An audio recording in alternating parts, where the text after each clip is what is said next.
Assalamualaikum warahmatullahi wabarakatuh. Apa kabar anak-anak semua? Semoga selalu sehat dan tetap dalam lindungan Tuhan Yang Maha Esa. Selamat anak-anakku semua. Sekarang kelas 11 untuk mapel ekonomi akan belajar bersama dengan saya, Bibit Setiawati. Oke, pada kesempatan kali ini kita akan mengawali kade yang pertama, yaitu tentang pendapatan nasional. Akan berbicara tentang pendapatan nasional. Tujuannya dalam pada kade kali ini adalah yang pertama, untuk kalian dapat menjelaskan pengertian pendapatan nasional. Kemudian yang kedua, dapat mengidentifikasi manfaat perhitungan pendapatan nasional. Kemudian yang ketiga, kalian dapat mendeskripsikan konsep PDB, PNB, PNN, PI, dan DI. Nanti kita akan bahas lebih lengkap saat kita akan bahas materi di bawahnya. Oke? Nah, untuk itu, menunjang dari materi ini, kalian bisa membuka buku, mungkin yang ada dari perpustakaan ataupun yang bisa kalian buka internet nantinya. Oke? Nah, pendapatan nasional, yang kita tahu bahwa pendapatan nasional itu adalah seluruh barang dan jasa yang dihasilkan masyarakat suatu negara dalam waktu 1 tahun. Nah, bisa diartikan juga bahwa pendapatan nasional itu adalah penerimaan yang diterima seluruh pelaku kegiatan ekonomi suatu negara dalam waktu 1 tahun. Ya, jadi bisa memakai barang dan jasa, juga bisa memakai dari pelaku kegiatan ekonomi. Di mana pelaku kegiatan ekonomi sudah kita bahas waktu kelas 10. Ada 1, 2, 3, dan 4. Tentunya kalian masih ingat ya. Oke, lanjut. Manfaat perhitungan pendapatan nasional ini hanya ada 3 yang saya sampaikan. Nanti ada beberapa yang bisa dikembangkan sendiri saat kalian sudah memperdalam pendapatan nasional, mencari dan membuka buku, kemudian mencari informasi ataupun dari internet berkaitan dengan pendapatan nasional, manfaatnya apa saja. Ini hanya 3 yang saya sampaikan di sini. Yang pertama adalah untuk mengetahui struktur perekonomian suatu negara. Di sini, di struktur perekonomian suatu negara ini, apakah negara tersebut menggunakan agraris, ataukah industri, dan sebagainya. Kemudian yang kedua, untuk mengetahui kemajuan ekonomi, maaf ya, ini kemajuan ekonomi dari tahun ke tahun. Jadi kita perlu pedoman pada perhitungan pendapatan nasional ini, berapa pendapatan nasionalnya, bagaimana kemajuan ekonomi negara kita, itu akan bisa dilihat dari pendapatan nasional ini. Kemudian yang ketiga adalah untuk mengetahui tingkat kemakmuran masyarakat.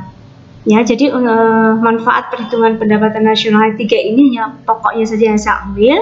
Bisa nanti dilihat sendiri yang manfaat yang lain yang bisa diperoleh dari perhitungan pendapatan nasional ini. Oke, lanjut kemudian kita ke konsep pendapatan nasional.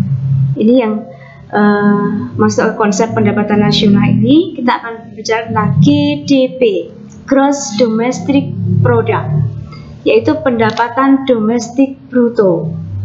Nah, kemudian yang akan kita masuk ke GNP, Gross National Product, atau pendapatan nasional kotor, bruto. Nah, kita ke pengertian dulu, yang ini sering perlu kita pahami dulu, karena sering menjadi kalian biasanya ini sering bingung.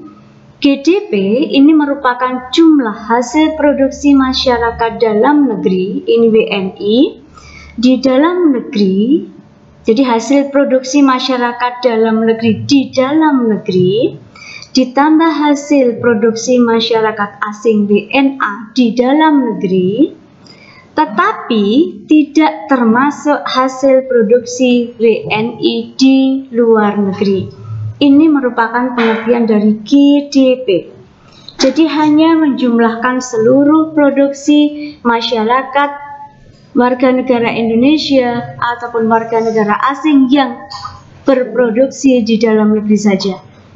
Itu GDP. Kemudian GNP. GNP merupakan hasil produksi masyarakat dalam negeri, WNI, di dalam negeri, ditambah hasil produksi WNI di luar negeri. Tetapi tidak termasuk hasil produksi WNA di dalam negeri. Nah, ini perbedaannya. Kalau GDP menjumlahkan hasil produksi masyarakat warga negara Indonesia maupun warga negara asing yang penting beroperasi di dalam negeri, sedangkan untuk GNP Gross National Product ini menjumlahkan hasil produksi masyarakat dalam negeri, baik itu di dalam negeri maupun di luar negeri, tetapi tidak termasuk warga negara asing di dalam negeri. Oke, perbedaannya jelas ya, bisa dipahami ini nanti. Jika tidak jelas nanti bisa ditanyakan kembali. Oke, kita lanjut. Nah, kita ke rumus penghitungan pendapatan nasional, yaitu GNP, ke konsep tadi GNP, NNP, NNI, PI, DI, dan Y. Y ini pendapatannya. GNP yang tadi Gross National Product, ini rumusnya adalah GDP, Gross Domestic Product, dikurangi dengan PNLN, pendapatan neto luar negeri. Bagaimana caranya? Kenapa ini min?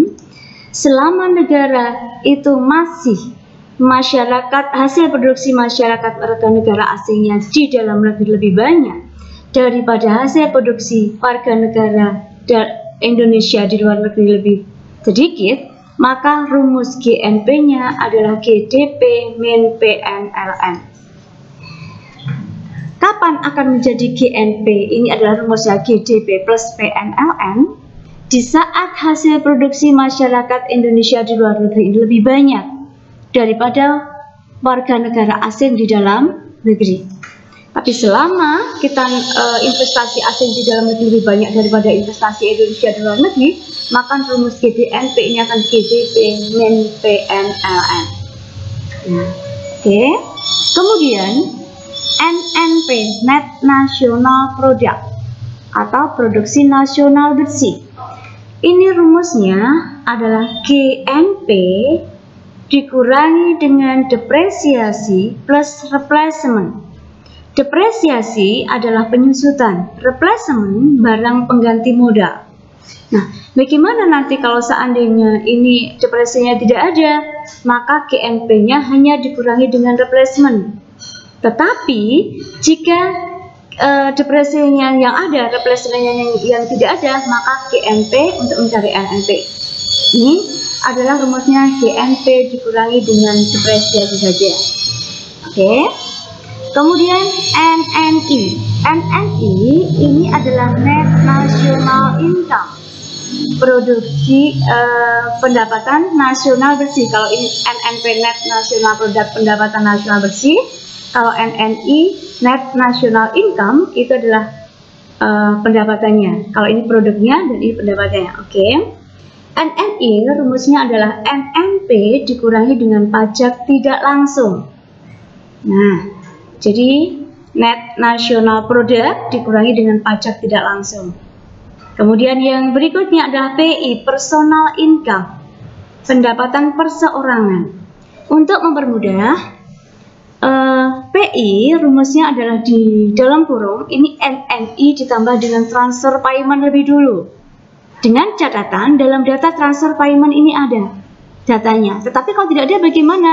Kalau tidak ada ini NNI langsung dikurangi dengan dalam kurung iuran jaminan sosial ditambah dengan pajak perseroan, pajak perusahaan ini ya. Kemudian ditambah dengan laba ditahan. Kemudian ditambah dengan iuran asuransi. Bagaimana kalau salah satu di antara pengurangan tidak ada? Ya tidak usah dicari. Jadi disesuaikan dengan data yang ada. Ya, oke. Kemudian yang berikutnya adalah DI, Disposable Income. Disposable Income ini adalah pendapatan yang dibelanjakan. Nah, rumusnya PI dikurangi dengan pajak langsung. Nah, Sehingga kalau sudah sampai di sini, maka nanti biasanya dalam soal-soal itu sudah kita disuruh mencari salah satu di antaranya, apakah mencari GNP, apakah mencari PI, atau mencari DI. Ini harus disesuaikan dengan rumusnya yang ada.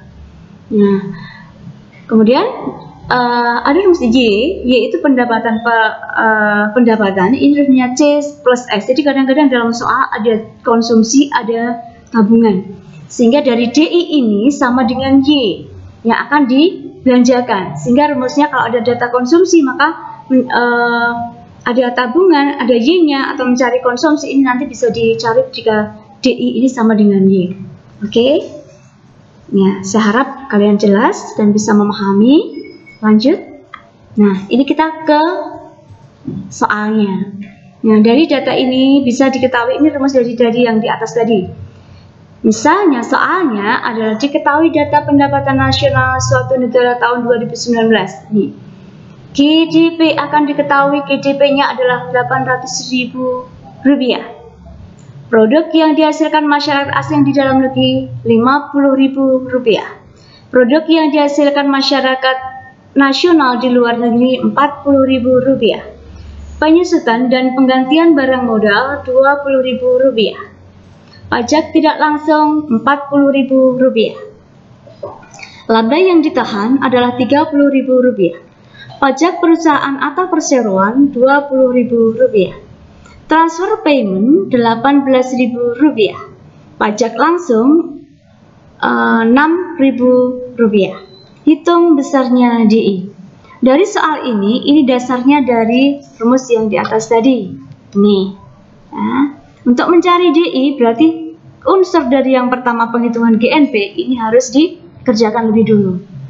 Nah, dari rumus ini GNP ini GDP min PNLM. Jika masih lebih banyak warga negara asing di dalam negeri maka min ini, tetapi jika warga negara asing lebih sedikit maka rumusnya menjadi plus. Nanti bisa mengerjakan soal yang di bawah ini. Oke, soal ini bisa digunakan sebagai latihan di rumah. Nanti jika tidak bisa tidak paham, bisa langsung bertanya kepada saya. Oke, dari pertemuan ini sampai di sini dulu. Soal ini bisa dicoba untuk dikerjakan di rumah. Kesimpulannya, dari kesimpulan ini adalah kita bisa menghitung besarnya DI di sini, rumusnya yang tadi ya. Jadi di soal yang tadi, kesimpulannya di sini tadi berkaitan dengan PNN dan seterusnya.